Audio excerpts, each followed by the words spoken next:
Welcome to this Cloud Builder level on the Virtual Private Cloud Service. You start by learning about a number of concepts involved when using the Virtual Private Cloud Service.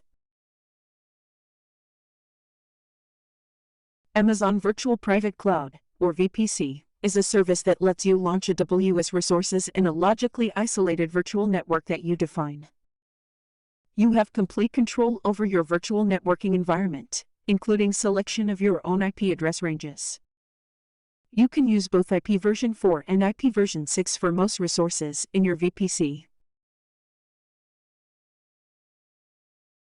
A virtual private cloud is a regional resource that is a virtual network dedicated to your AWS account. It is logically isolated from other virtual networks across AWS. When you create a VPC, you must specify an IP version for site or block, called the primary block, for the VPC. The allowed block size is between /16 and /28. After you've created your VPC, you can associate secondary IP version 4 or IP version 6 site or blocks with the VPC. It is recommended that you specify a site or block in one of the RFC 1918 site or blocks. A security group acts as a virtual firewall, controlling the traffic that is allowed to reach and leave the resources that it is associated with. For example, after you associate a security group with an instance, it controls the inbound and outbound traffic for the instance. You can specify allow rules, but not deny rules. An instance can be associated with multiple security groups.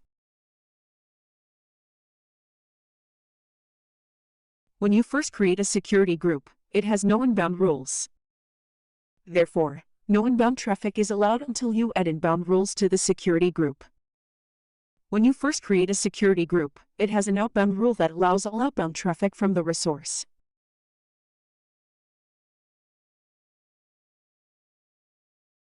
Security groups are stateful.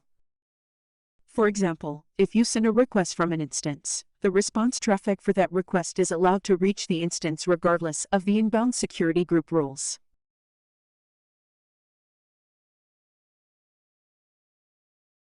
Here we examine a security group that got created alongside an EC2 instance by default.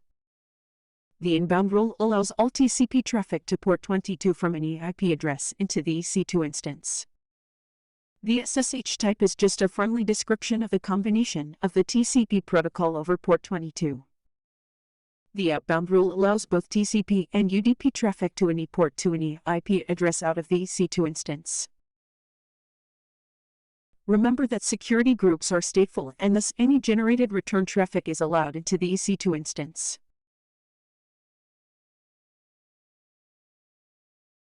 Each VPC has a default security group. It is initially configured to only allow all inbound traffic from other resources associated with the same default security group. It is also initially configured to allow all outbound traffic to any IP address.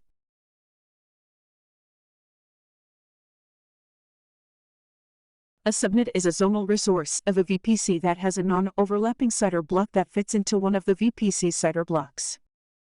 It can have one of IP version for site or block, IP version 6 site or block, both IP version 4 and IP version 6 site or block.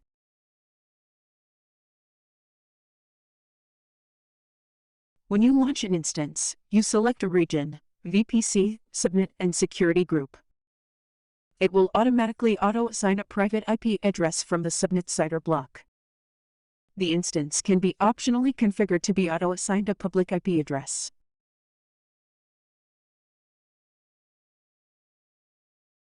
The first 4 IP addresses and the last IP address in each subnet site or block are not available for your use. The first IP is set aside for the network, the second for the router, third for the DNS server. The fourth is set aside for future use. The last is set aside for broadcast.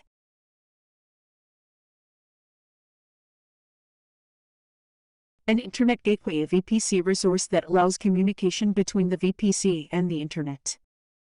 For example, instances with a public IP address can connect to resources on the Internet, and resources on the Internet can connect to instances with a public IP address.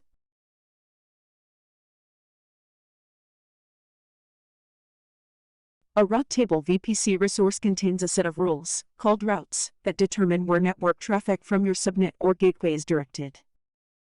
A VPC has a main route table that controls the routing for all subnets, and an internet gateway that are not explicitly associated with any of the route table.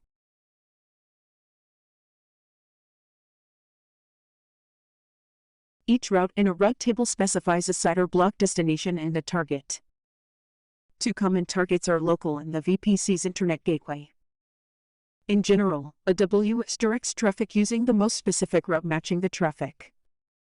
Subnets associated with a route table with a default, all zeros, route to the VPC internet gateway are called public subnets. Otherwise they are called private subnets.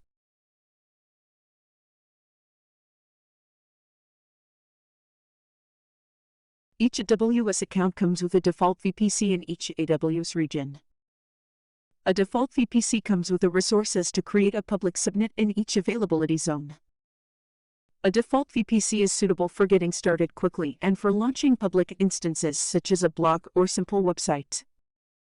You can modify the resources of your default VPC as needed or delete it entirely.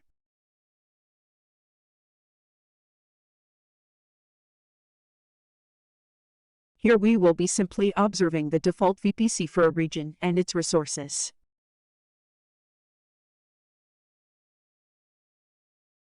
You first select a region to find the VPC at the upper right corner of the AWS Management Console.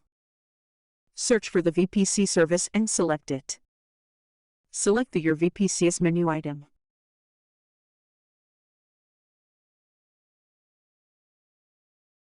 Observe the region has a default VPC with a primary CIDR block shown.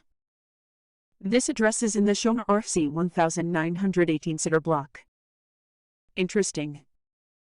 Each region's default VPC has the same primary CIDR block.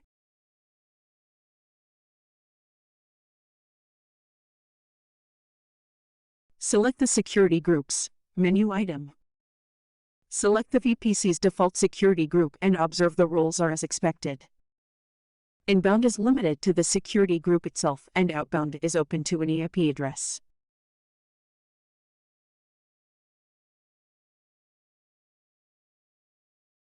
Select the Subnets menu item. Observe that each subnet only has an IP version for CIDR block and that CIDR block fits in the VPC CIDR block.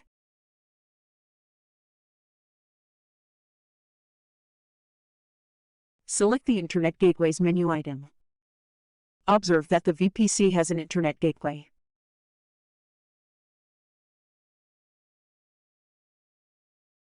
Select the Route Tables menu item. Select the VPC's main route table and observe the two routes and in particular the default route to the internet gateway. Any subnet associated with this route table is a public subnet.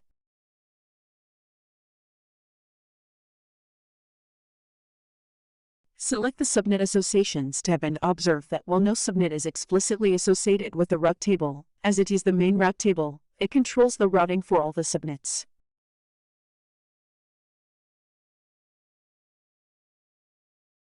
Using the EC2 service screen, start launching an instance using the default settings. Do select a key pair. In the Network Settings section, press the Edit button. Notice the selected VPC. Select one of the subnets. Notice that it will be assigned a public IP, and select the default security group. Launch the instance.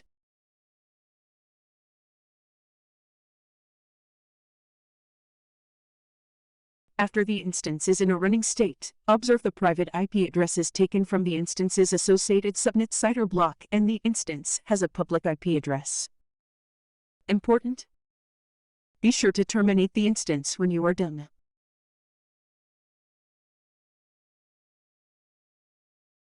Now it is time for you to do something by yourself.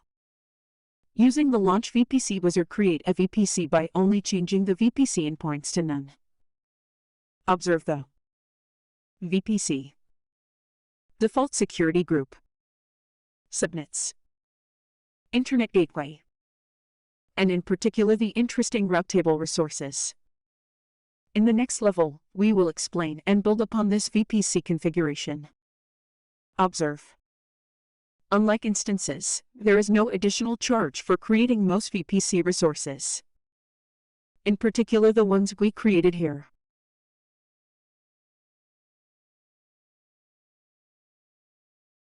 Congratulations! You have completed this Cloud Builder level.